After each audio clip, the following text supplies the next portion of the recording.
नारद जी बोले, इस आकाशवाणी ने भी गुप्त रूप में ही बात कही है। यह नहीं बताया कि वह कौन सा साधन किया जाए जिससे इनका कार्य सिद्ध हो। वे संत न जाने कहां मिलेंगे और किस प्रकार उस साधन को बताएंगे। अब आकाशवाणी ने जो कुछ कहा है उसके अनुसार मुझे क्या करना चाहिए?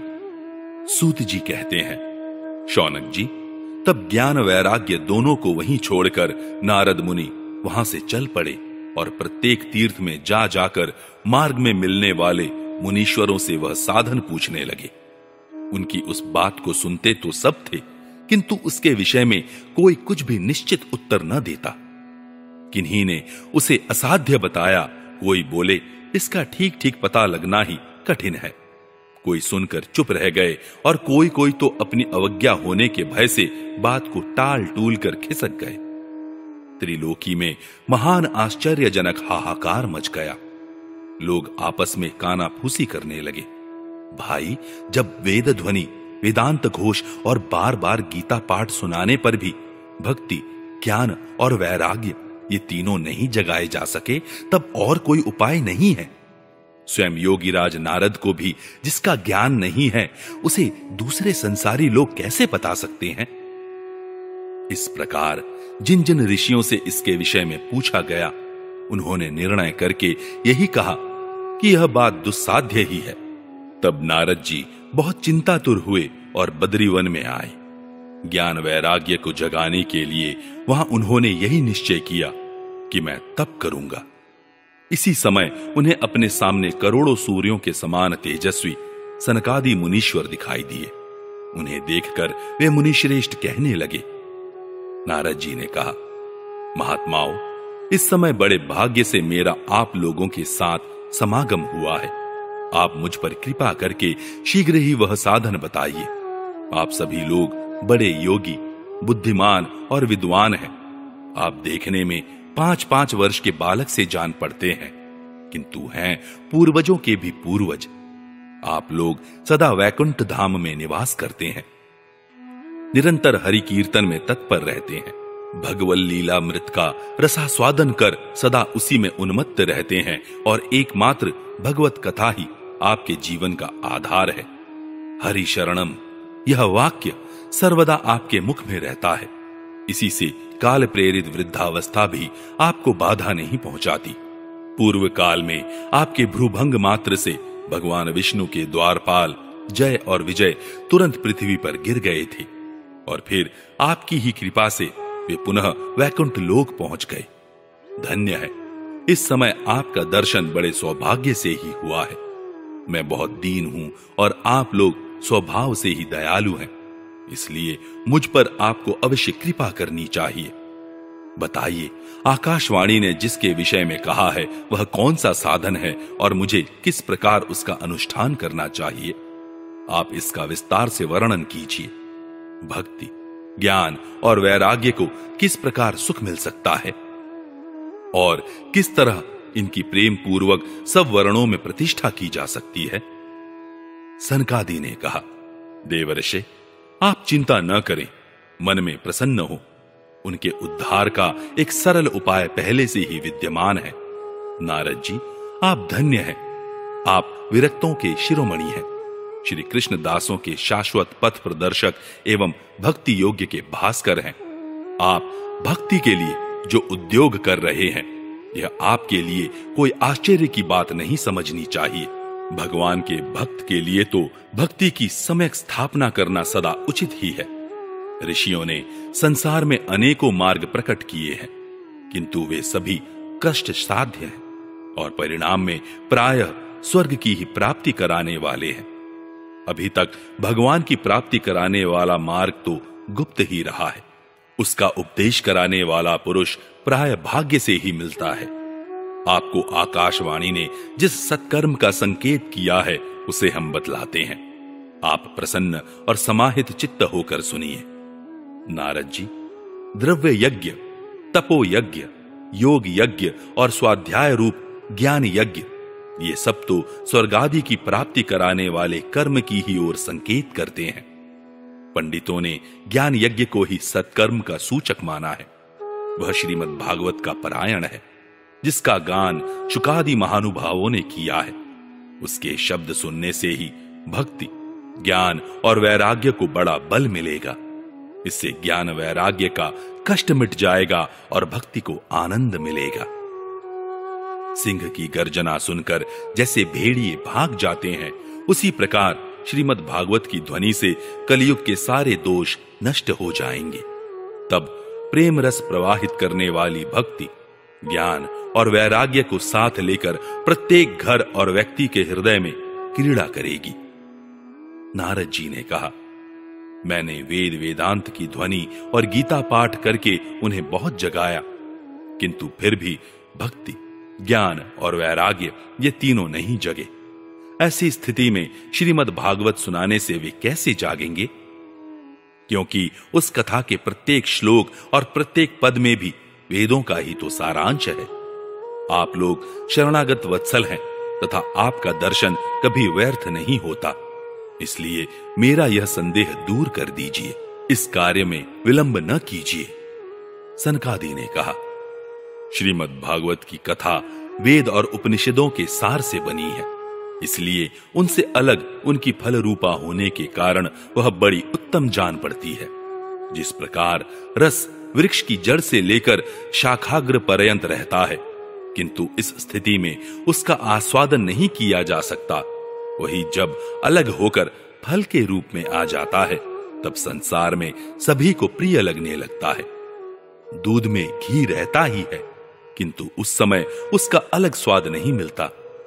वही जब उससे अलग हो जाता है, तब देवताओं के लिए भी स्वादवर्धक हो जाता है। खांड ईख के ओर छोर और बीच में भी व्याप्त रहती है, तथापि अलग होने पर उसकी कुछ और ही मिठास होती है। ऐसी ही यह भागवत की कथा है। यह भागवत पुराण वेदों के समान है। श्री व्यास देव ने इसे भक्ति, ज्ञान और वैराग्य की स्थापना के लिए प्रकाशित किया है। पूर्व काल में जिस समय वेद वेदांत के पारगामी और गीता की भी रचना करने वाले भगवान व्यास देव खिन्न होकर अज्ञान समुद्र में गोते खा रहे थे, उस समय आपने ही उन्हें 4 श्लोकों में इसका उपदेश किया था। उसे सुनते ही उनकी सारी चिंता दूर हो गई थी। फिर इसमें आपको आश्चर्य क्यों हो रहा है जो आप हमसे प्रश्न कर रहे हैं? आपको उन्हें शोक और दुख का विनाश करने वाला श्रीमद् भगवत पुराण ही सुनाना चाहिए। नारद जी ने कहा, महानुभावों, आपका दर्शन जीव के संपूर्ण पापों को तत्काल नष्ट कर देता है और जो संसार दुख रूप दावानल से तपे हुए हैं, उन पर शीघ्र ही शांति की वर्षा करता है। आप निरंतर शेष जी के सहस्त्र मुखों से गाए हुए भगवत कथामृत का ही पान करते रहते हैं। मैं प्रेम लक्षणा भक्ति का प्रकाश करने के उद्देश्य से आपकी शरण लेता हूं। जब अनेकों जन्मों के संचित पुण्य पुंज का उदय होने से मनुष्य को सत्संग मिलता है, तब वह उसके अज्ञान जनित मोह और मद रूप अंधकार का नाश करके विवेक उदय होता है। तीसरा अध्याय, भक्ति के कष्ट की निवृत्ति। नारद जी कहते हैं, अब मैं भक्ति, ज्ञान और वैराग्य को स्थापित करने के लिए प्रयत्न पूर्वक श्री शुकदेव जी के कहे हुए भागवत शास्त्र की कथा द्वारा उज्जवल ज्ञान यज्ञ करूंगा। यह यज्ञ मुझे कहां करना चाहिए, आप इसके लिए कोई स्थान बता दीजिए। आप लोग वेद के पारगामी हैं, इसलिए मुझे इस शुक शास्त्र की महिमा सुनाइए। यह भी बताइए कि श्रीमद् भागवत की कथा कितने दिनों में सुनानी चाहिए और उसके सुनने की विधि क्या है। सनकादि बोले, नारद जी, आप बड़े विनीत और विवेकी हैं। सुनिए, हम आपको ये सब बातें बताते हैं। हरिद्वार के पास आनंद नाम का एक घाट है। वहां अनेकों ऋषि रहते हैं तथा देवता और सिद्ध लोग भी उसका सेवन करते रहते हैं। भांति भांति के वृक्ष और लताओं के कारण वह बड़ा सघन है और वहां बड़ी कोमल नवीन बालू बिछी हुई है। वह घाट बड़ा ही सुरमय और एकांत प्रदेश में है। वहां हर समय सुनहले कमलों की सुगंध आया करती है। उसके आसपास रहने वाले सिंह, हाथी आदि परस्पर विरोधी जीवों के चित्तों में भी वैर भाव नहीं है। वहां आप बिना किसी विशेष प्रयत्न के ही ज्ञान यज्ञ आरंभ कर दीजिए। उस स्थान पर कथा में अपूर्व रस का उदय होगा। भक्ति भी अपनी आंखों के ही सामने निर्बल और जरा जीर्ण अवस्था में पड़े हुए ज्ञान और वैराग्य को साथ लेकर वहां आ जाएगी, क्योंकि जहां भी श्रीमद् भागवत की कथा होती है वहां ये भक्ति आदि अपने आप पहुंच जाते हैं। वहां कानों में कथा के शब्द पड़ने से ये तीनों तरुण हो जाएंगे। सूत जी कहते हैं, इस प्रकार कहकर नारद जी के साथ सनकादि भी श्रीमद् भागवत कथामृत का पान करने के लिए वहां से तुरंत गंगा तट पर चले आए। जिस समय वे तट पर पहुंचे, भूलोक, देवलोक और ब्रह्मलोक सभी जगह इस कथा का हल्ला हो गया। जो जो भगवत कथा के रसिक विष्णु भक्त थे, वे सभी श्रीमद् भागवतामृत का पान करने के लिए सबसे आगे दौड़ दौड़ कर आने लगे। भृगु, वशिष्ठ, चैवन, गौतम, मेधातिथि, देवल, देवरात, परशुराम, विश्वामित्र, शाकल, मार्कंडेय, दत्तात्रेय, पिप्पलाद, योगेश्वर व्यास और पराशर, छाया शुक, जाजली और जहनु आदि सभी प्रधान प्रधान मुनिगण अपने अपने पुत्र, शिष्य और स्त्रियों समेत बड़े प्रेम से वहां आए। इनके सिवा वेद, वेदांत, मंत्र, तंत्र, 17 पुराण और 6 शास्त्र भी मूर्तिमान होकर वहां उपस्थित हुए। गंगा आदि नदियां, पुष्कर आदि सरोवर, कुरुक्षेत्र आदि समस्त क्षेत्र, सारी दिशाएं, दंडक आदि वन, हिमालय आदि पर्वत तथा देव, गंधर्व और दानव आदि सभी कथा सुनने चले आए। जो लोग अपने गौरव के कारण नहीं आए, महर्षि भृगु उन्हें समझा बुझाकर ले आए।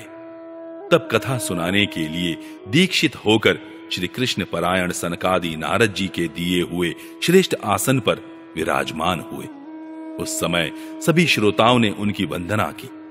श्रोताओं में वैष्णव, विरक्त, सन्यासी और ब्रह्मचारी लोग आगे बैठे और उन सबके आगे नारद जी विराजमान हुए।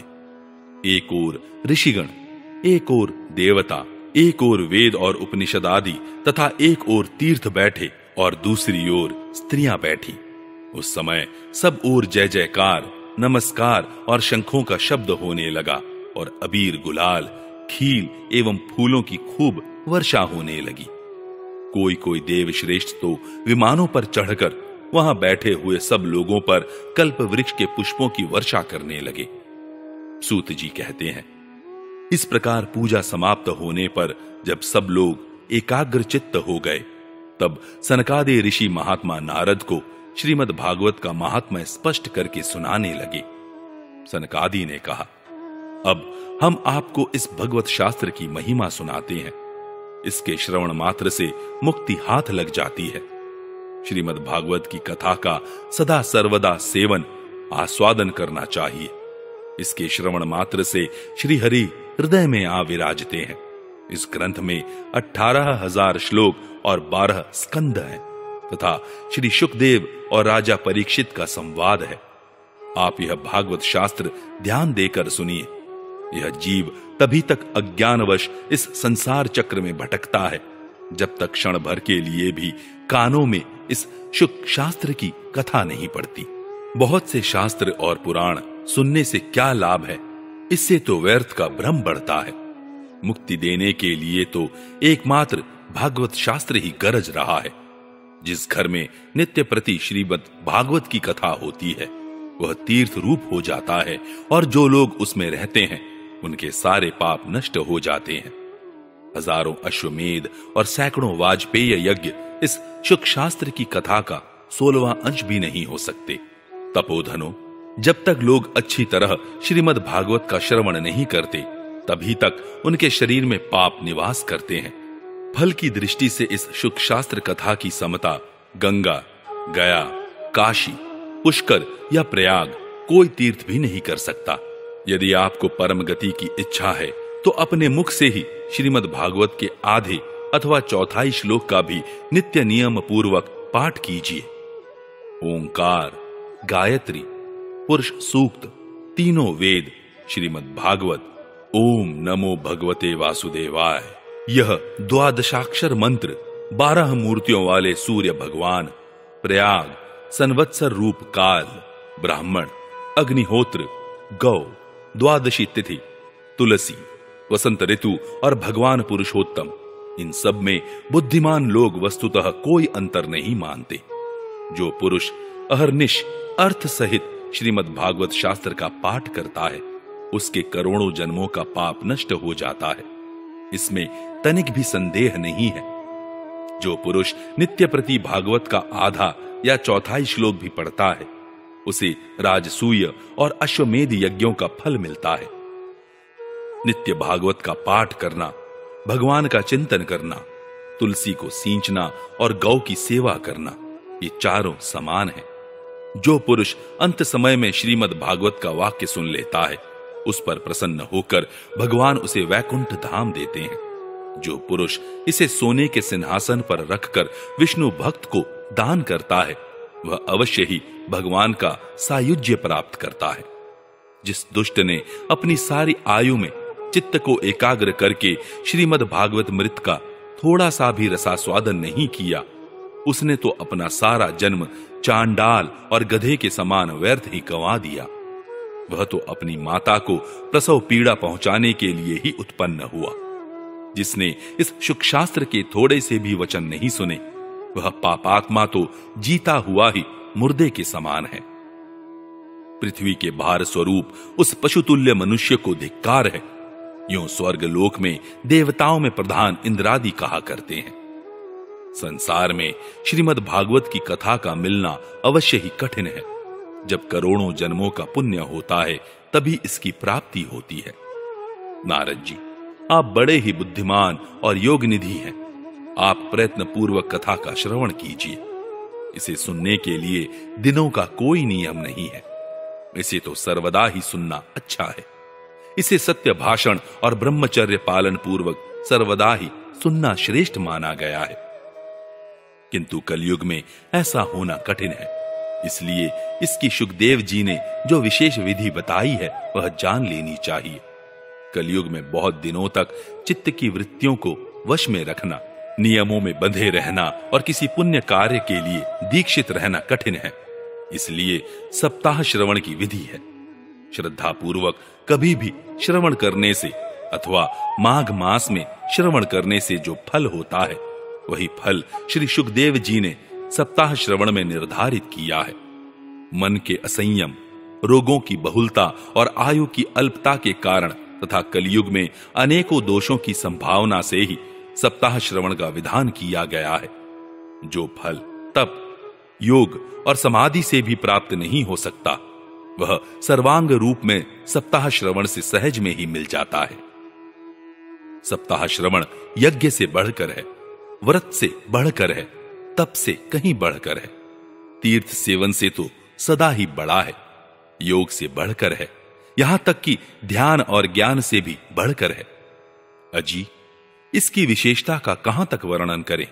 यह तो सभी से बढ़ चढ़कर है।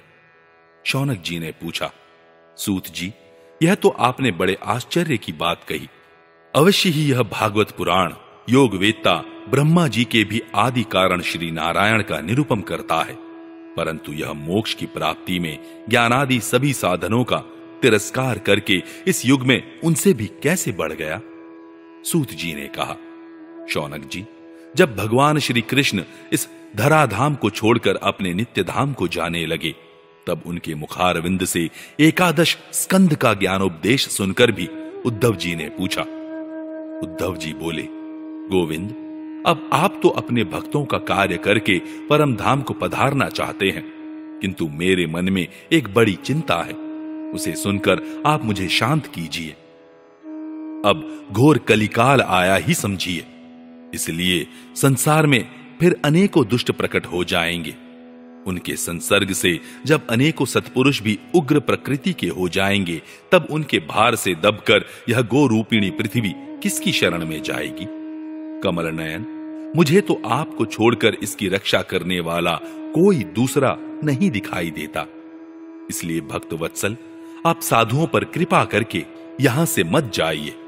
भगवान, आपने निराकार और चिन्मात्र होकर भी भक्तों के लिए ही तो यह सगुण रूप धारण किया है।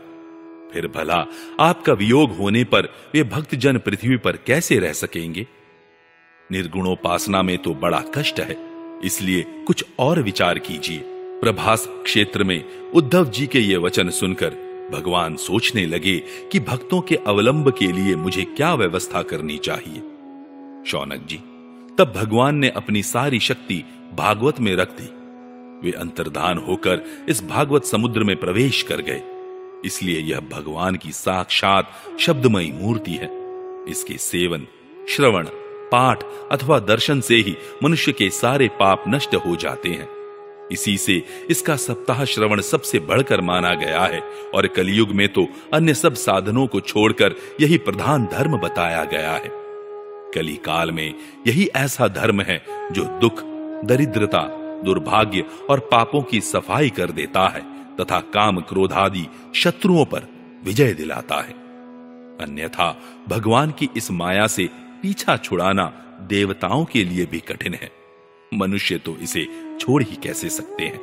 अतः इससे छूटने के लिए भी सप्ताह श्रवण का विधान किया गया है। सूत जी कहते हैं, शौनक जी, जिस समय सनकादि मुनीश्वर इस प्रकार सप्ताह श्रवण की महिमा का बखान कर रहे थे, उस सभा में एक बड़ा आश्चर्य हुआ। उसे मैं तुम्हें बतलाता हूं, सुनो। वहां तरुणावस्था को प्राप्त हुए अपने दोनों पुत्रों को साथ लिए विशुद्ध प्रेम रूपा भक्ति बार बार श्री कृष्ण गोविंद हरे मुरारे, हे नाथ नारायण वासुदेवा आदि भगवान नामों का उच्चारण करती हुई अकस्मात प्रकट हो गईं। सभी सदस्यों ने देखा कि परम सुंदरी भक्ति रानी भागवत के अर्थों का आभूषण पहने वहां पधारी। मुनियों की उस सभा में सभी यह तर्क वितर्क करने लगे कि ये यहां कैसे आई, कैसे प्रविष्ट हुई। तब सनकादि ने कहा, ये भक्ति देवी अभी अभी कथा के अर्थ से निकली हैं। उनके ये वचन सुनकर भक्ति ने अपने पुत्रों समेत अत्यंत विनम्र होकर सनत कुमार जी से कहा। भक्ति बोली, मैं कलयुग में नष्ट प्राय हो गई थी। आपने कथामृत से सींचकर मुझे फिर पुष्ट कर दिया। अब आप यह बताइए कि मैं कहां रहूं।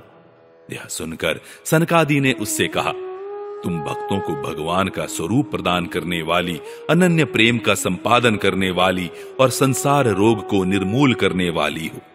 अतः तुम धैर्य धारण करके नित्य निरंतर विष्णु भक्तों के हृदयों में ही निवास करो।